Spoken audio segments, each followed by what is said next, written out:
Well, my name is Rocio. Thank you so much for participating and offering to share your story. And if you could start off by just sharing your name, please. My name is JC. Been here almost a year now.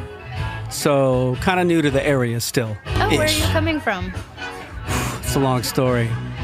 It was a long journey. Last couple of years was up in NorCal, in Humboldt County area, in a little cabin in between the sand dunes and the beach, isolated from the world for 2 years, to write poetry and decompress and turn a corner in my life and go to open mic readings and do a whole bunch of cool shit, and then got to the point to where it was time to get back into civilization. So this is my first stop. That sounds like a very transformative year. How was that year for you? It was good.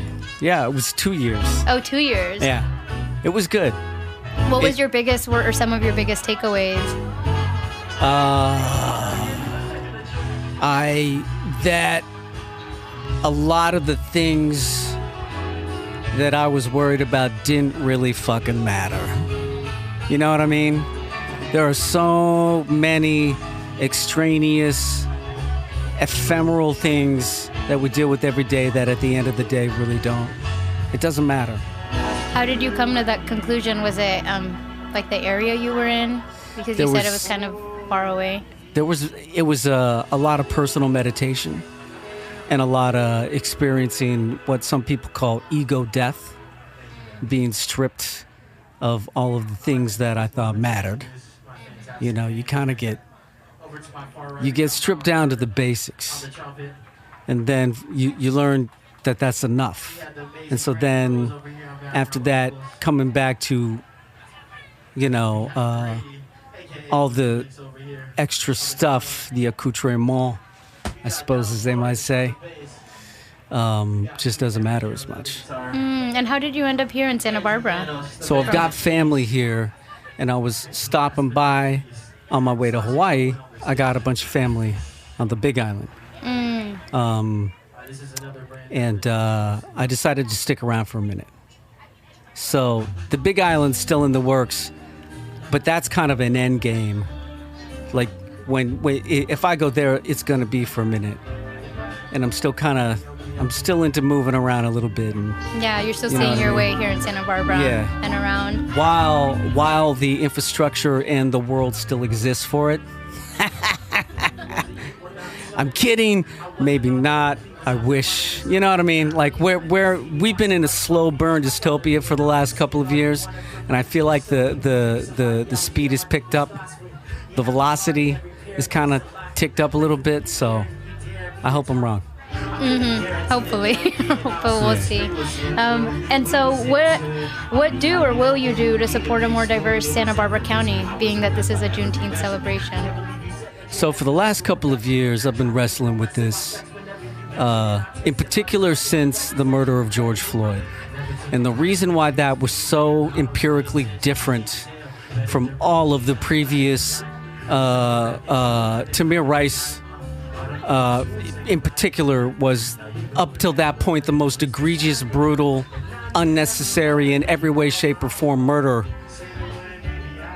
of a young black boy in this country. And what was different about George Floyd is we were a captive audience. We had the pandemic. We were done binge watching Tiger King. We were all stuck at home.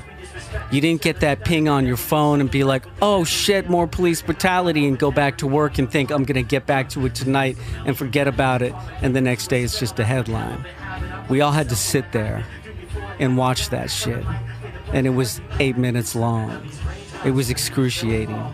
And I think that was a turning point in terms of the reckoning that people who look like me have to face in terms of what we saw. Because this is a conversation with a lot of peers that I have where they already know. You know what I mean? It was a different experience for everyone depending on like their culture and background, is what you're saying. But it was also brutally right there in front of us in a way that I don't think... So, like, for example, when you scroll on TikTok and you come upon someone's content where they say, this is for these people. If it's not for you, you can keep scrolling. Like, the record of police brutality against people of color is something that white people need to see. It's not something people of color need to see anymore. There's a tacit understanding there that's centuries deep, like we know. You know what I mean? And so now is a time when the inheritors of white supremacy and the inheritors of the legacy of slavery, which is people that look like me, now is our opportunity to look into the abyss. And like, when I have these conversations with people that don't comprehend or don't seem to understand how insanely brutal American slavery, this isn't, well, other people had slaves too. American slavery was a business. It was an institution. It was very different from any other example on this planet, where you have one tribe beats another tribe and they get, the spoils of war. They take some of your people to be slaves. This is not that. This was a business. It was brutal. It existed for centuries. And it is the foundation of the financial well-being and wealth in this country. And so, for people like me that inherit the privilege of that, and I can argue about how it was hard growing up and all of that, but for people like me that have an implicit privilege there, now's the time for us to really look at it. So they are. And so when I engage in these conversations with white people that don't seem to understand that, for example, I'll say, look into the story of Joyce Heth. And she was a freed slave that was then leased by P.T. Barnum. And she is the reason he had the money to start the circus and become the world's greatest showman. And all you have to do is read that story, and it'll break your fucking heart. So through stories and through history, we come to a deeper understanding. And those are the stories that we have to look at now. Like, this isn't gratuitous torture porn, right? I'm not saying you need to sit down and watch a horror movie with a bunch of really brutal violence and gore, but this is... But read about and acknowledge the reality that happened. Acknowledge the reality that happened. Because it's on a much bigger, deeper, darker scale than has ever been talked about within public forums. Like, when I hear conversations around this is going to be represented in pop culture through a movie or whatever, I'm like, it's not going to come close. Well, thank you so much for sharing. I forgot to tell you that I did a 5-minute timer. It's always fine if we go a little over, but is there anything else you'd like to share before we close up the interview? No, because I could go on for hours. Me too. We don't need to do that. Well, thank you so much for sharing your story. In here. Yeah, it's getting warm. Well, happy Juneteenth, and thank you. Yeah.